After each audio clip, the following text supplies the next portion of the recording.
I have a question about victims.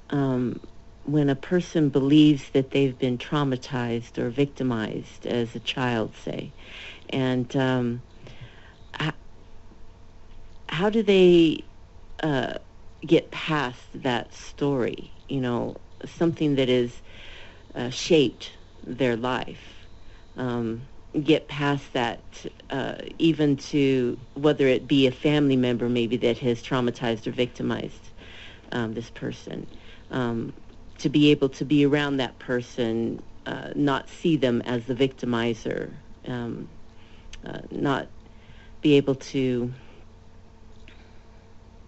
allow that person to still be a part of their life, knowing or feeling that they have been victimized by this person. Yeah, we actually have a mini movie that I mentioned at the very beginning of this month that Jason put together called Time's End. And it's from a Star Trek episode. And basically, we used that little 35-minute mini movie to go into a state of mind of starting to see that it's not that persons and events and actions and happenings of time and space have traumatized us or damaged us or hurt us, as if we were like a child or a human being that had external events, including people that have said and done things to us, but we actually have a mind that is choosing everything. And there's a part in the Course that starts to hint at this by, it says, I am responsible for what I see. I choose the feelings that I experience, and I decide upon the goal I would achieve. And everything that seems to happen to me, I ask for and receive as I have asked. That's pretty tight. There's no way you can squeeze a victim, not even a drop of victimhood, out of that statement.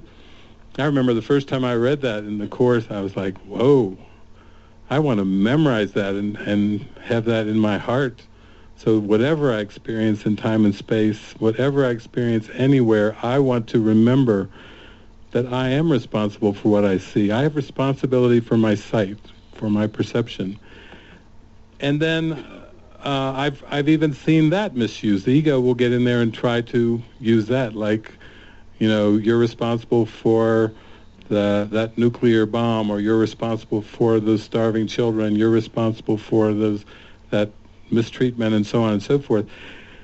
I really zoomed into the Course and found the point where Jesus said, you are not responsible for the error, you are responsible for the correction of the error. Oh, it's so good. Everything he says is just gold nuggets, because it's always about innocence. It's always about love. It's always about happiness. It's always about joy. Now, let's use some examples you were just giving. We'll say there's a memory of a childhood abuse. And generally what happens with these memories of childhood abuse, because all memories of abuse are memories of victimization. Of course, the ego has generated these. They do serve a purpose for the ego. It's called guilt and shame and fear and dread. The ego has a very important purpose for all of these artificial memories. Just we talk about artificial intelligence. These artificial memories are designed to keep the mind in chains, to keep the mind feeling shameful and guilty and at the mercy of the ego. The ego doesn't want the mind escaping from its clutches. It's got a whole system there. Sin, guilt, and fear, the unholy trinity. It uses all of those three of the unholy trinity to maintain and perpetuate its crazy world and its crazy imposter self.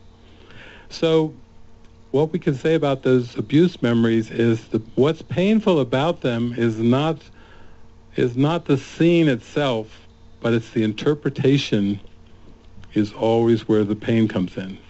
In other words, if we could say that every painful memory is accompanied by a distorted interpretation, it would be, oh, okay, I need to have that distorted interpretation lifted. I need to see it anew. I need to see it differently. And what I would say, this see it anew, see it differently, is a holistic perception, or a simultaneous perspective, not a linear one. In the linear plane, there are seeming to be people who are the victimizers and the victims, the ones that are doing it and the ones that are being done to. It's in that plane, which the ego invented, it's inescapable from seeing it in that way, because the ego is calling forth witnesses on the linear plane to reinforce the sin, guilt, fear, the shame, the pain. You see, it's a system. It's a whole system. It's a closed system, and as long as you believe in any drop of it, then you get the full ontological guilt of the whole thing.